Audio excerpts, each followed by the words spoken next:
Hello and welcome once again to the TKE Member Education Program. This is our third week of videos, our first lesson of this week. We will follow up with another one, which is also currently posted on our YouTube page or at edu.tka.org, wherever you're taking this, and changed up the environment a little bit. So, family-friendly show. Decided to showcase the crib and the picture of the elephant behind me, just to change up the environment a little bit, give you something different to look at. Hopefully you're enjoying it, and I know I'm enjoying it before the birth of our second daughter, who will soon fill said crib. At any rate, we'll jump in here. Today we're going to talk about chapters 5 and 6 of the TEAT Guide, and those chapters of the TEAT Guide include the structure of TKE and your chapter in TKE. As always, I would encourage you to pull up the TEAT Guide online at tka.org/guides, or pull out your physical copy of the TEAT Guide, follow along if you can. If you can't, go back and read those after the fact. It might even behoove you to stop the video right now and read those chapters first before watching. Completely up to you, but a lot of good content in those two chapters. I'm not going to touch on all of it because it's very detailed, as is tradition, but we'll touch on the big pieces here today. So again, focus of this meeting, structure of TEAT. How does everything fit together, all the puzzle pieces fit together to ensure that our fraternity continues to operate? We're going to talk a little bit about the TKE Foundation, their mission, their purpose, what they offer you as alumni members or undergraduate members. Your chapter of the TEAT Guide, chapter 6, what I really want to focus on is the structure of your chapter. I want to focus on the officers and what each role is and what that means to the chapter as a whole. We're going to talk a little bit about risk management as well. Always fun to discuss that. And then we're going to bring in our special guest for today, which is our venerable Grand Preakness, Dr. Jim Hickey.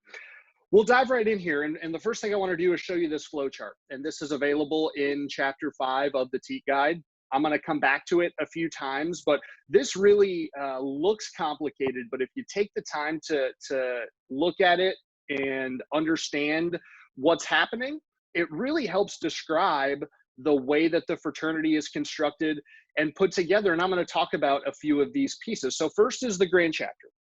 The Grand Chapter is the supreme governing body of Tau Kappa Epsilon. It is the overarching representation of our membership that gets to make some of the most important decisions within the fraternity. The Grand Chapter is made up of one delegate from every active collegiate chapter, one delegate from every active alumni association, the 8 elected grand officers, the 2 at-large grand officers, and the CAC chairman, which make up the 11 members of the Grand Council, and then any living past Grand Preakness also as a part of the Grand Chapter. What's unique about that, though, is that when it comes to voting matters, the undergraduate votes count for double what the alumni votes count for. So, with the Grand Council or with legislation, things that the Grand Chapter needs to vote on, your votes as undergraduates count as 2, whereas the Alumni Association, the Grand Council, the past Grand Preakness, they count as 1. And that's really something that's special to TEAT is having that power in the undergraduates' hands. It's not something that is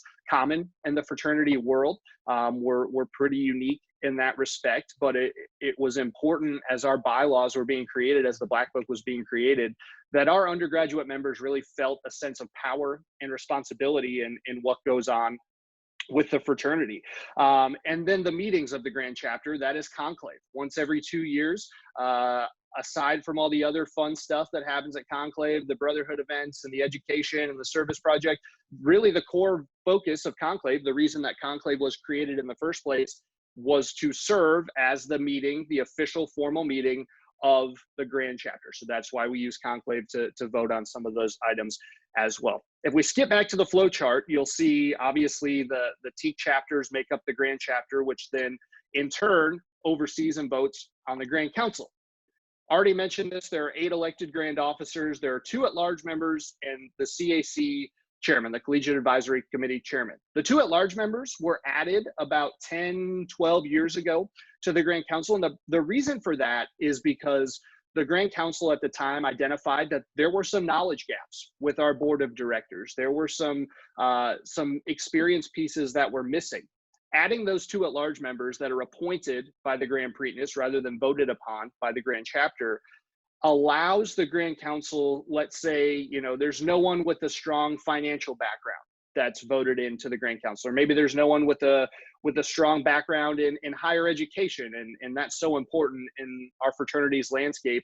The Grand Preakness can then go out and find an alumnus who has experience in those fields and bring them into the Grand Council, and they get equal decision-making power, voting power, as the 8 elected officers. So that's the reason for the 2 at-large members. And then, of course, the CAC chairman is really meant to serve as the voice of the collegiates and the representative of the collegiates, and to offer perspective that the alumni on the Grand Council might not have. The Grand Council, it has original jurisdiction on many matters of the fraternity. What that means is they are the ones who are responsible for creating a lot of the rules and regulations that we live by as TKEs. They're the ones who determine whether a chapter is eligible to charter or whether a colony is eligible to start. They're the ones who determine our key result area goals, our KRA goals that you all see on your scorecards on the module. The Grand Council determines the overall goals for the fraternity to hit, that then the staff in turn is responsible to go and figure out the best way to do that. So the Grand Council is setting strategic goals for the overall fraternity. The Grand Council also determines and approves the fraternity's annual budget. So the operations of Tau Kappa Epsilon are really dependent on the budgeting ability and the budgeting techniques of the Grand Council as well. So hopefully, you know, you have a chance to interact with members of the Grand Council at RLC's Conclave Leadership Academy. Really talented, intelligent individuals who are really looking for the best for our fraternity. They do meet in person, usually 3 times a year, but it just kind of depends on how the year shakes out.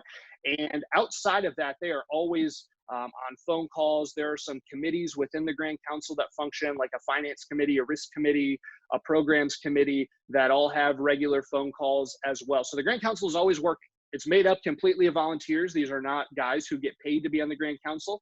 And frankly, they pay their way to come to those meetings. They pay their way to go to RLC's Leadership Academy, because they want to be a part of what's going on in TKE, and they want to ensure that that you all have access to talk to them, to work with them, and interact with them. Quickly, I touched on the CAC, the Collegiate Advisory Committee. There are some smaller committees that the Grand Council oversees. So the CAC is one of them. It's made up of 9 collegiates from all over the country. The AAC, the Alumni Advisory Committee, that is another, and it's similar to the CAC in its function, which is to serve as an advisory board for the Grand Council. It's made up of alumni from all over the country, from all backgrounds, all different ages, levels of experience. They really tried to get a good representation of our alumni and our volunteers to ensure that if there were issues that needed to be raised, that the Grand Council could have some non-biased, objective input on those topics. And then the Grand Preakness does have the right to assign other committees, to create other committees if necessary, if there's a specific project or a specific issue that needs resolved and he wants to loop in alumni, he wants to loop in undergraduates, other members of the Grand Council, members of the foundation board. He does have that right and that ability, and then the Grand Council will oversee the operations of that committee. Going back to the chart then, obviously, you can see the Grand Council there feeds into the CEO and the professional staff. So the CEO, currently Donnie Aldrich, he is the only employee that is actually hired by the Grand Council. They're responsible for interviewing and vetting and naming a CEO whenever there's a vacancy. And it is his responsibility then to take the direction of the Grand Council, to take the plans, the goals, the mission that they determine and put it into action for all of TKE Nation. And he does so by hiring a full staff. The CEO's responsibility is to create a staff model to fill staff positions with people that are going to help accomplish those goals. But really, the Grand Council doesn't hire our entire staff. They don't interview everyone who's on our staff. They only do that for the CEO, and then they entrust him to go build out the rest and ensure that he's taking the best possible steps to meet the goals that they set. A few of the different functions of our staff. The first and maybe the most important is financial operations, and ensuring that the dollars coming into Tau Kappa Epsilon and going out are being used effectively. And I'm going to switch to this graph here. You can see a quick breakdown of percentages of expenses, percentages of revenue, how those two things tie together. I will direct you, if you have more questions about this, go to tke.org/finance. There's actually a video up there that you can watch that breaks this down in more detail. There is an infographic that just would not look good in a PowerPoint right now that you can go look at that provides more detail and really breaks down those topics into even smaller chunks to let you know, okay, 25% of our expenses are fraternal and member services. What does that entail? And it does that for each of the different topic areas. So if that's a question you have, if you're curious about it, please go there. We're very transparent about how the dollars are spent and where they go, and want to ensure you have an opportunity to check that out. Otherwise, though, on the professional staff, you have information technology, all of our systems, our websites, the module, MyTeak, any conclave registration, RLC registration. We have an internal team who administers a lot of that and frankly creates a lot of it. Keeping our website running is another vital function of the IT team. Chapter visitation, the regional directors, associate regional directors, ensuring that your chapters have access, regular access to our staff, and that you get your questions answered, that you get your problems resolved quickly. That is as key of a factor in what our staff does as anything else. Member materials, so TKE guides, silver books, black books, the TKE magazine, all of that, any recruitment supplies, rush materials, t-shirts, anything like that. We have an internal team that creates all of that, creates designs and is able to get it in your hands. Educational programs, of course, just like this one, but also RLC's Conclave, Leadership Academy, Alumni Volunteer Academy, e-compliance, new member education. That all is done and created within our staff, and that is really my main function, is to oversee that process. And then lastly, volunteer management, and that's the last big piece on the flow chart here is the CEO, the staff, they're responsible for naming and overseeing our volunteers, chapter advisors, boards of advisors, grand province advisors, alumni associations. They're the one that our staff is really the driving force behind getting those in place and allowing them to then go and work with you all a little more regularly and get your chapters in a successful position. Of course, then they work with the T chapter, and you see how the flow chart just, it's circular. So hopefully that is a good, quick, rough explanation of exactly how TKE is structured and all the different pieces that go into keeping Tau Kappa Epsilon operational. I do want to touch quickly on the Black Book. That is another piece that's a big part of our conclave, voting on the Black Book, voting on updates, legislation. Our Black Book is our international constitution and bylaws. So any operational piece on how TKE works, from the Grand Council to the staff to the sweethearts, it's all in the Black Book. And I'm not encouraging you to go read it cover to cover because it's a bit dry, for lack of a better term. But I would encourage you to know where to find it. It is available on our website, tke.org/blackbook. You have the power, whether you're a new member, whether you're an alumnus, you have the power to propose legislation to be voted on at Conclave for the Black Book. And that, again, is very important to us as TKEs, the ability to take feedback from our members. And if enough people deem it necessary, reshape our constitution and our bylaws to include those new ideas. So that happens every conclave. There's always a window to propose legislation. That is published and made available when that window is, in plenty of time. When you're thinking about utilizing the Black Book, again, you don't have to read it. If you want to, more power to you. But really just knowing that it exists, knowing where to find it, and even using it at times to shape your own chapter's constitution and bylaws, looking at the structure, looking at how it's all laid out. And if you're having trouble creating bylaws for your individual chapter or colony, maybe start with the Black Book and see what some of the topics are in there that are addressed, and see how you might be able to apply that to your own situation. Moving forward then to the TKE Foundation.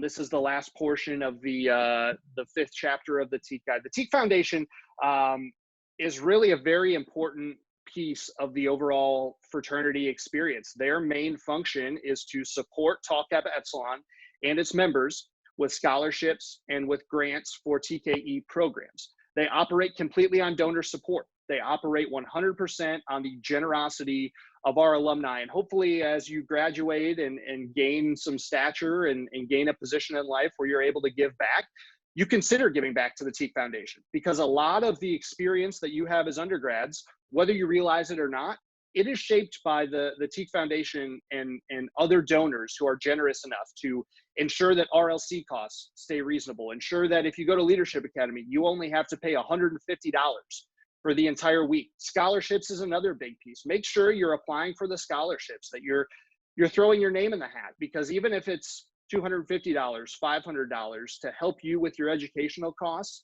that's $500 you didn't have before. So the TKE Foundation is really reliant on people benefiting while they're in college from what it offers, and then moving forward, paying it back to the next generation and ensuring that they have the same experiences. They are a separate entity within the structure of Tau Kappa Epsilon. So they have their own CEO, they have their own staff, they have their own board. They do operate really independently of the fraternity while still being tied in with the international headquarters. So Steve Strathman is the CEO of the foundation right now, and they have their own goals, they have their own mission. So it's two separate organizations that all tie into Tau Kappa Epsilon International, if that makes sense to you. Quick bit on their history. They were formed in 1963 when the fraternity merged with the TKE Scholarship Fund. The TKE Scholarship Fund was a local scholarship fund, a local foundation started in the Washington, D.C. area to provide support through grants and scholarships to local undergraduates in the Maryland and Virginia area. In 1963, though, the fraternity recognized the need for a foundation. They went and approached the TKE Foundation and said, we want to create a relationship that allows us to do this for everyone. And that was how the TKE Foundation was born. In 1996, due to some IRS guidelines, the organization was restructured to its current state today, which is its own staff, its own board. It used to be much more tied in with TKE in general. The organization shared a CEO. They were really much more the same organization, whereas now, as of 1996, they had that separation of entities, and there's a lot of business jargon in there that I don't need to get into. But they, as I mentioned, they have their own board of directors. They also have some different levels beneath that. If you can't contribute at a level to be on the board, they have a business council. They have an ambassadors club. Both of those groups are based on giving and the ability to give. However, they both do have their own goals, their own influence within the organization. They attend board meetings, even though they're not voting members. So the foundation gives a lot of different people an opportunity to be involved in their operations and in their day-to-day mission and goals, even if you're not a voting member of the board, which I think is really exciting as well. And then they do celebrate other giving levels, annual giving, lifetime giving. They have different checkpoints that are all available in the TKE guide. So if you're looking to get started, looking to start donating, please check that portion out and see what the foundation offers, see what they're all about, because TKE could not operate without their gifts and without their generosity. Jumping forward now to chapter 6, excuse me, we're going to talk about your chapter, and we're going to get into some more detailed pieces, but really the biggest thing to stress is continuity.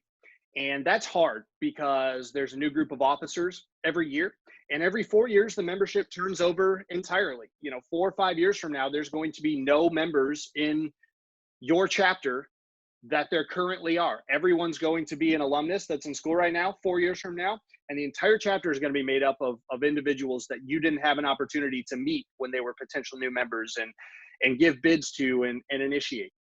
And that's okay. And that's in some ways a good thing, because it's always bringing in fresh perspectives. It's giving us the opportunity to reload and regroup every year and every 4 years. However, that does create some challenges. I can't tell you how many times a chapter has a really good 2 or 3 year stretch where they recruit a bunch of guys and they win a top TKE award, and then a specific individual or specific group of individuals graduates and they have not backfilled to allow the chapter to continue to thrive. And that is why when you're thinking about the long-term success of your chapter, building a culture, building a sustainable model is just as important, if not more important, than what you're doing while you're actually in school. It emphasizes the importance of advisors, chapter advisors, board of advisors, alumni associations, because those guys can hold their positions for 5, 10, 15, 25 years.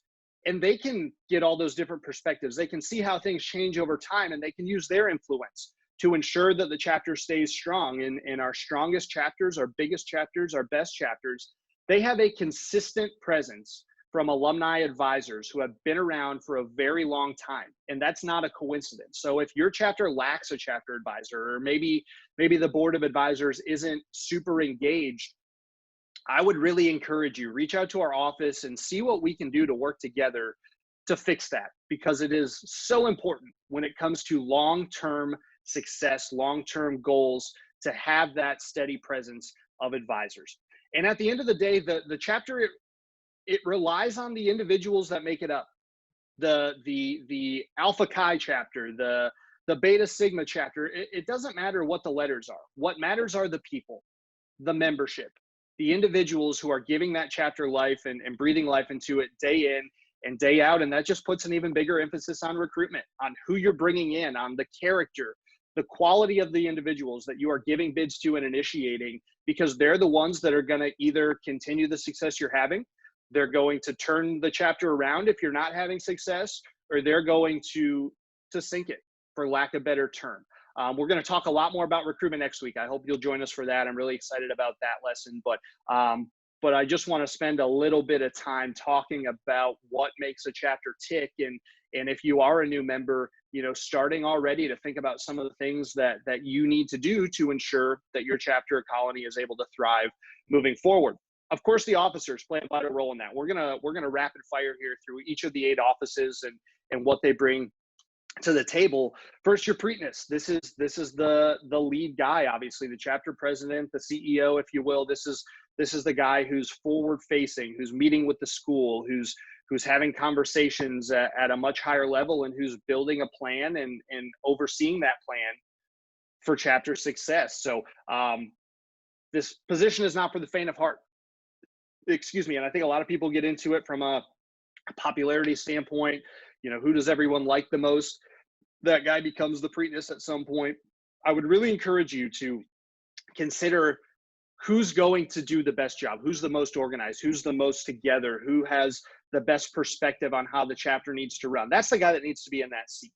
And I hope that that's something that all chapters consider during elections. Your EPI Preakness, that is the vice president, and it's just as important as the Preakness. Where the Preakness, like I said, maybe the CEO, maybe the guy out front doing the meetings, doing the photo shoots for your campus Instagram page. The EPI Preakness is really the COO, the Chief Operating Officer. He's the one pulling the strings behind the scenes, ensuring committees are functioning, ensuring that the PR with the chapter is strong. That's the EPI's job. So again, the emphasis on putting a doer in that position, putting someone, it's not just a stepping stone to Preakness. It shouldn't just go to the guy that is a sophomore that everyone thinks is going to be president next year. It should really go to someone who's going to get stuff done and get it done at a high level.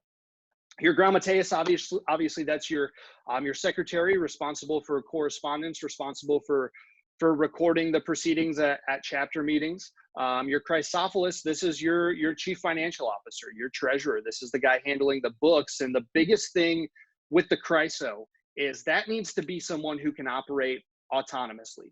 The finances need to be handled by the Chryso, and they don't need to be something that the Preakness is laying awake at night worried about. The Chryso needs to be able to handle that on his own, obviously with the guidance and the perspective of the Preakness, but that should be a position that really goes to a financial rock star and someone who is confident in their ability to create a budget, to collect dues, to manage the money of the chapter, so that the Preakness isn't having to do all of that as well.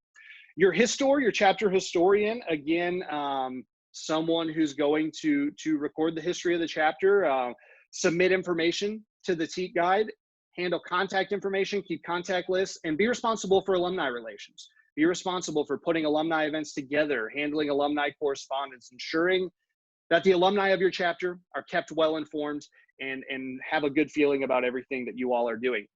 Your Hypophides, your chaplain, his responsibility is really twofold. One, overseeing ritual ceremonies, really knowing the silver book front and back, and everything that's included in there, all the different rituals that we do as a fraternity, and also the scholastic achievement of the chapter. That falls under the hypo's umbrella. So study tables, grade checks, all of those things.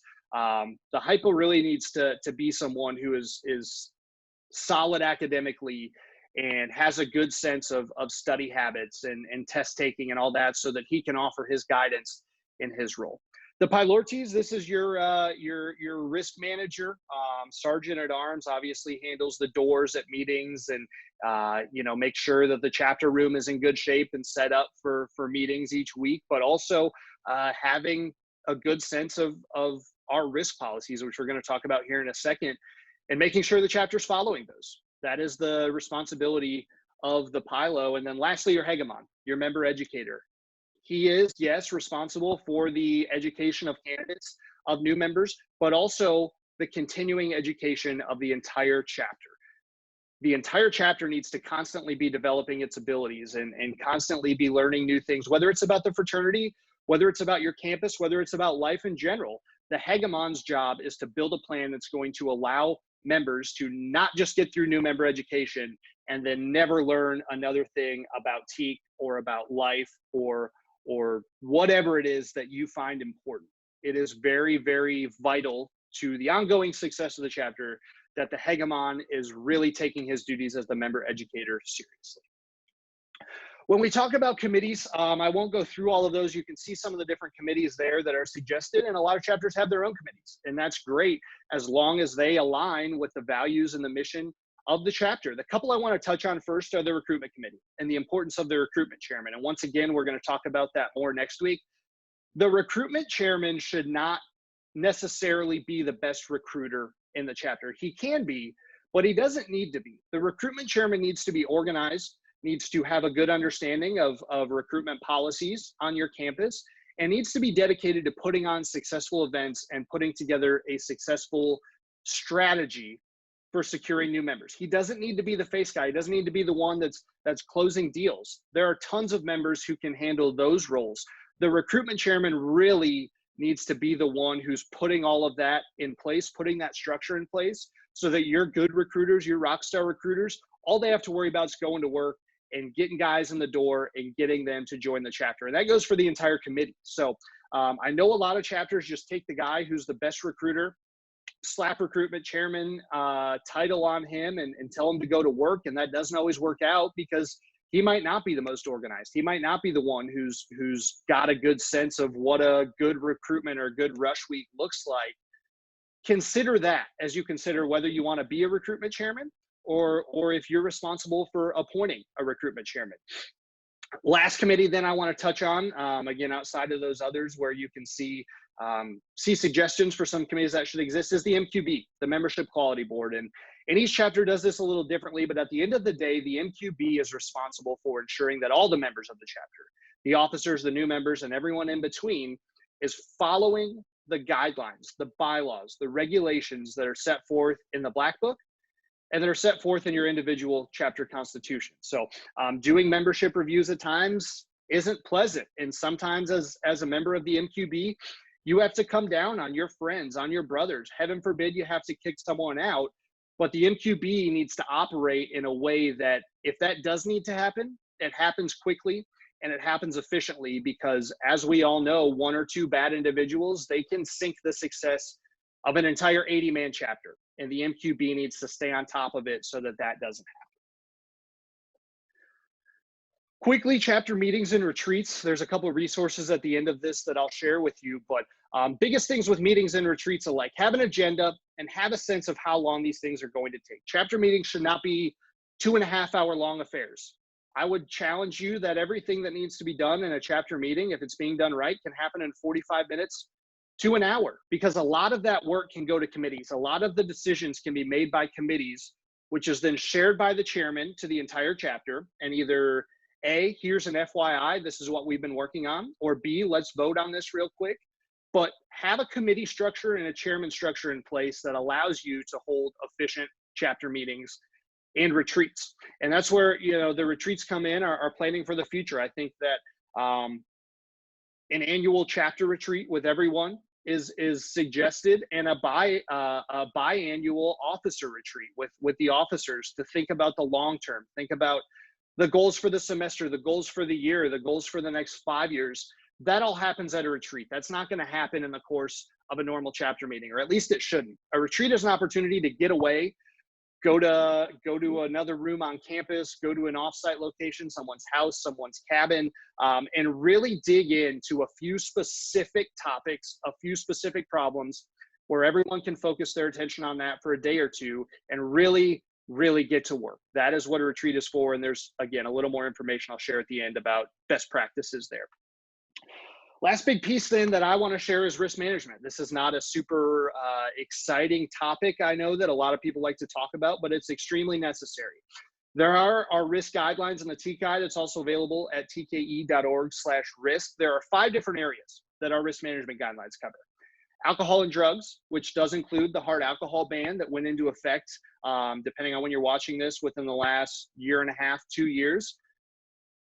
Read up on that, understand what that means, understand how that works. Hazing, that is a huge piece, and obviously TKE does not condone hazing, nor have we ever condoned hazing, but that's all laid out in our risk guidelines. Sexual misconduct, fire health and safety, and firearms, explosives, and incendiary devices. Some of those areas are much more detailed and much longer than others.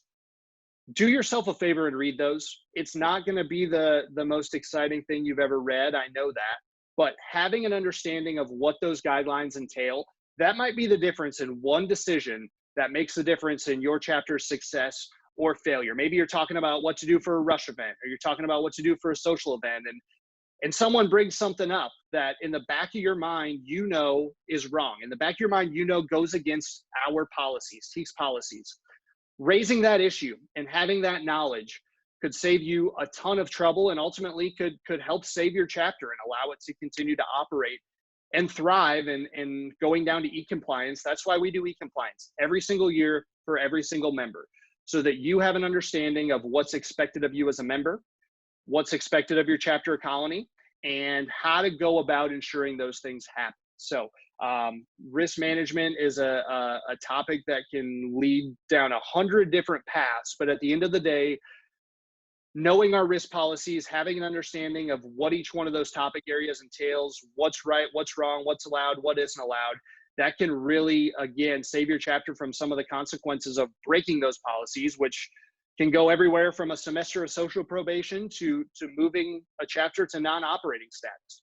And that's not just us. That's not just headquarters. A lot of times, campus is the one making those decisions. So I would encourage you to have an understanding of your campus policies as well, because we work in conjunction with a lot of campuses to ensure that our chapters are safe and practicing sound habits. But the first step is knowing that information and knowing where to find it.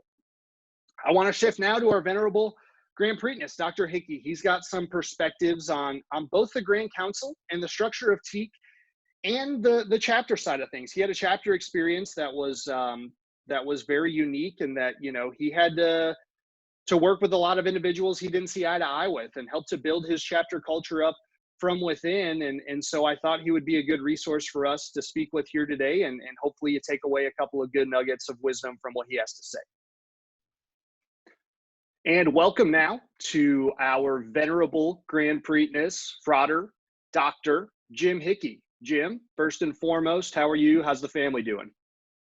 We're doing okay, Alex. Thanks for taking some time to speak with me this morning. It's always a great privilege to share some thoughts and insights. I'm very blessed that everybody on my end is doing okay. I mean, we're all adapting.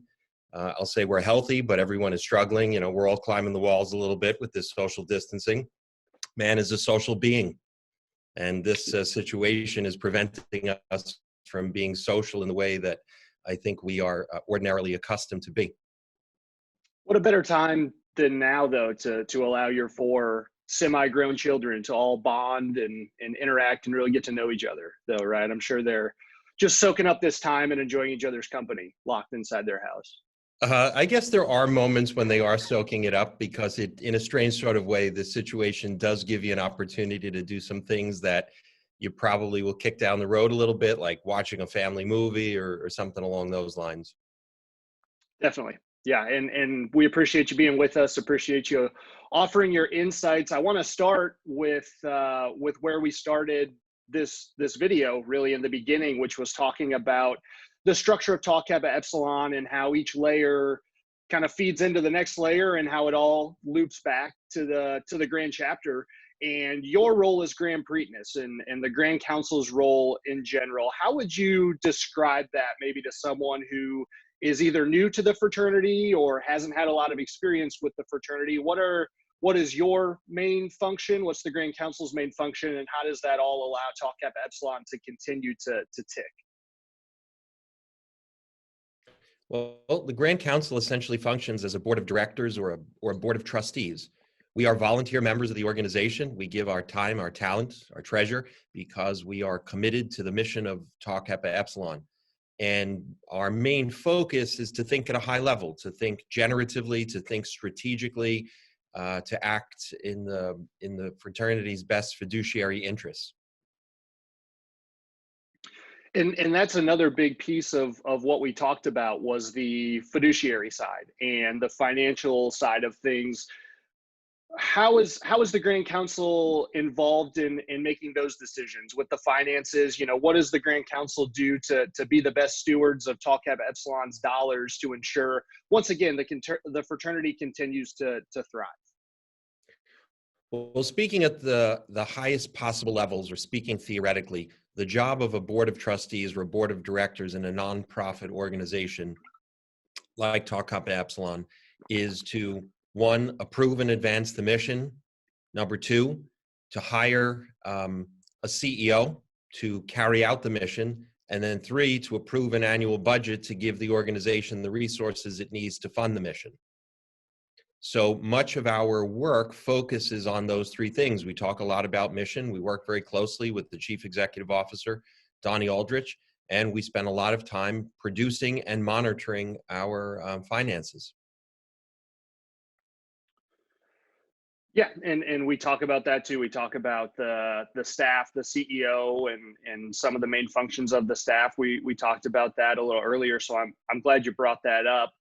When it comes to your passion for Tau Kappa Epsilon, your passion for giving back to the fraternity, can you tell us a little bit about why you chose to join the Grand Council in the first place and why you chose to continue to climb up the ranks and ultimately land in the seat of Venerable Grand Preakness? Sure. I probably have a similar story to like many other TKEs out there who volunteer. TKE made a difference in my life. When I was a young man, I joined the Zeta Alpha chapter at Wagner College, and that experience, those young men that I met there and the other TKEs I met along the way were very consequential in my life. The experiences were very impactful. And because of that great experience, I have a profound sense of gratitude for all that Tau Kappa Epsilon has done for me. So along the way, I felt it was important to give back, to pay it forward. I know that phrase is used quite a bit, but it really does apply here. The organization made a difference in my life. I'm now in a position where I can give more of my time to the organization. And really, you know, the ultimate goal for me is to make sure that the organization that I currently lead in the short term that I'm Grand Preakness, that I continue to advance the mission of TKE, to help TKE become more sustainable, to help TKE advance its offerings and programs and initiatives so that young men in college can have a similar, if not better, experience than I did when I was an undergraduate. And I know you keep going back to mission, and I know that that's something that you are extremely passionate about. Where did that passion come from? Obviously, you know, TKE's mission is to aid men in their mental, moral, social development for life, and that's something that just from our interactions and from the meetings that I've been a part of, I know that you have really driven home throughout your time as Grand Preakness. Why is that so important to you? Why do you feel that our members really need to be focused on that right now? For me, my personal and professional experiences in life have shown me that mission matters. It is the barometer. It is the compass that charts the course. And when individuals and organizations are tasked or challenged with difficult decisions, the best way to move forward in that decision making is to make sure that the that the decision aligns with the values of the organization, and the values of the organization come from mission. So in TKE's mission to aid men in their mental, moral, and social development, in a very simplistic form, if a staff member or the Grand Council is making a decision about something, whether it's big or small, the litmus test is, does this action, does this decision aid men in their mental, moral, and social development? If the answer is yes, then you know the direction you have to go. Now, oftentimes in doing that, it creates other challenges. We can say, well, yes, this does advance the ability of the organization to aid men in their mental, moral, and social development, but then how do we execute it? How do we pay for it? What are the implications of doing it? What are the time frame in rolling it out? So very often, once you identify whether it's mission aligned or not, once you make that determination, if it's on the yes side, then it creates a whole bunch of other questions that need to be solved. And how do you think our chapters can apply that very same logic and that very same thought as they're going through? I know that the mission might not be as much in the forefront of an undergraduate's mind or a new member's mind, but it is still the mission of the fraternity. How can they apply that in their daily decisions? Well, there are aspects of what undergraduates should be aware of, at least on a minimal level, and we have a responsibility as members of the Grand Council, the professional staff, the volunteer staff, to make them aware of that. So, for example, we use many times the fraternity for life. I've said at conferences and gatherings and in simple conversations with TKEs I meet along the way, on the day you kneel at the altar, you join Tau Kappa Epsilon, but it takes a lifetime to become. So when I was 18 years old and I became affiliated with TKE, I really didn't know what fraternity for life meant. I probably read somewhere that the mission of TKE was to aid men in their mental, moral, and social development. But at 18, 19, 20, or 22 years old, you don't have the same perspective on that as you do when you are 47 years old. I mean, I've been just this past weekend was my anniversary. I was initiated on April 12th. And, I always think of that date because that was the day that, the trajectory of my life's experiences have changed. I think in a very simplistic way, we need to plant seeds in the hearts of young men that have joined an organization that I can be with for life. And if I stay with that organization for life, I'll grow an appreciation for the values of TKE. A lot of times the values, we say them because they're convenient, but they're not meant to be convenient. They're meant to be impactful. We talk about love, charity, and esteem all the time. Those things are certainly important. But to the extent a young man in college understands love, charity, and esteem in the same way that, a man who's in his 80s understands love, charity, and esteem is not the same. And that's not to suggest that one is better than the other. It's just different. You have a different perspective as you move through life's journey. Yeah, and I think that that's something we talked about earlier on in this process was the values, the mission, and it's just good to hear you reinforce that and continue to emphasize it.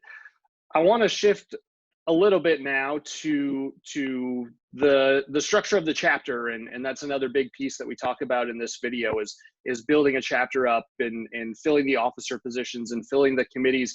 I know you had a bit of a unique experience as an undergraduate. I know that your professional career has been spent really overhauling a lot of cultures that had gone astray. And when we think about building a chapter and think about, the best way to create sustained success in an individual group, culture is maybe the most important piece there. What are some tips or some advice that you can give individuals watching who are trying to implement and institute a strong culture that's going to last well beyond their time in college? That's probably one of the most difficult questions I get asked in TKE, because for change to be sustained and lasting, it requires typically 5 to 7 years.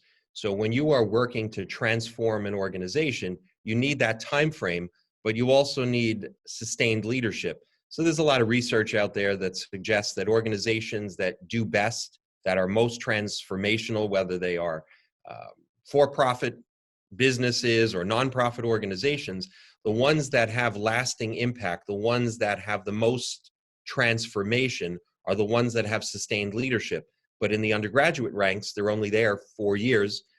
Chapter officers, hold an office for a year or two. Probably the best advice I can give is to make sure that the bench is deep.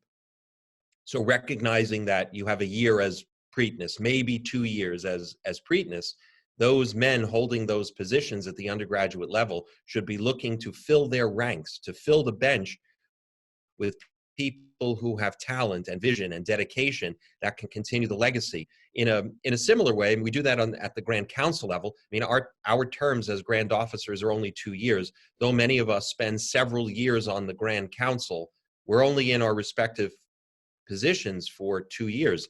So I'm in my 11th year on the Grand Council. Next year will be my 12th. My term concludes as Grand Preakness.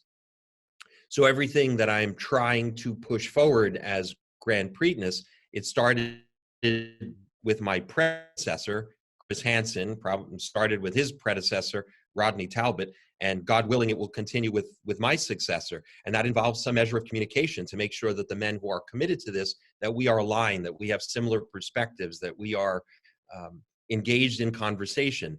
In a similar way, that format, that framework can be used at the undergraduate level. Yeah, and that's another huge piece that that is talked about in the T Guide, and we talked about a little bit earlier, and appreciate some perspective on how that shapes the Grand Council and how that shapes some of the biggest decisions that are being made for our fraternity. That was the last big question that I had for you. Is there anything that you wanted to add? Anything that maybe you have for new members who are watching this, who are stuck at home right now? Any final words from you? Well, obviously, the pandemic is on all of our minds, and many questions are arising in many different aspects and quarters of society about the success and the future of various groups. The only thing that I can say is that TKE is a strong organization, and we have withstood many challenges during our 121-year history. And I suspect that those challenges that we have met in previous years, they're manifesting in a similar way right now. And the resolve and the commitment to value and the dedication that TKE's a generation or 2 or 10 ago, that's still with us today. So it's that same TKE spirit that will sustain us through this challenge. And I believe with all my heart that we will emerge a stronger organization than when we were as we entered this challenging time. Absolutely. Absolutely. And that is some fantastic advice, some fantastic words to leave on. So appreciate your time, Frater Hickey. As always, it's good to see you. I hope everything is going well, and looking forward to talking again soon. And hope you enjoy the rest of your day and enjoy your weekend. Frater Alex, thanks for the time this morning. Be safe, everyone. Thank you. And thank you again to Dr. Hickey for his time. Very busy, I know, up there in the Boston area, but always happy to have him join us. And I hope you get a chance at some point to interact with not just Frater Hickey, but the entire Grand Council. Once again, they're all very accessible, and they all want to meet you. They all want to interact with you. They want to hear from you, because that's what makes them a successful board of directors, is the ability to get feedback from our members and the ability to put that feedback into action. That is it for our lesson today. We're gonna close there with Dr. Hickey. A couple things that you can work on personally. Obviously, continuing your education with chapters 5 and 6 of the TKE Guide, taking notes, writing down your takeaways, capturing your thoughts in real time about what those chapters mean to you and why it's important that we learn about those, why they were put in the TKE Guide in the first place. That is, once again, going to allow you to reflect and put that information into action. I really want to focus heavily on our tke.org/guides, because there are a lot of resources there that you can utilize to help you address a lot of what we talked about. The officer transition guide, when you're bringing new officers in, that's huge. And that also includes plans for a retreat, how to build a retreat. So I talked about that earlier. And even if you don't read the officer transition piece of it and you want to do a retreat, that's where you can find that information. We have a chapter meeting guide about how to plan and execute chapter meetings efficiently, quickly, so that you're not, again, meeting for 2.5, 3 hours at a time. A guide on officer elections. That time is coming up for a lot of you. So understanding how those should work and some best practices there. the risk guide, the Chrysopolis guide, those are really good resources for those specific officers and for the chapter as a whole. And then the recruitment guide, which is going to help us lead into next week about, really just recruitment in general, building a plan, planning out events, assigning tasks, and ultimately closing deals and building your chapter. Last thing then is our next lesson this week. Hopefully you jump right over and watch that. We're bringing in Frater Rob Guarini, our Grand Histor, to talk about building your professional skill set. Job hunting, resume building, interview skills, advancing up the corporate ladder once you graduate. That's all going to be covered in our next lesson. So again, hopefully you join us for that. That's all for me for right now, though. Thank you for your time. As always, looking forward to seeing you all again soon.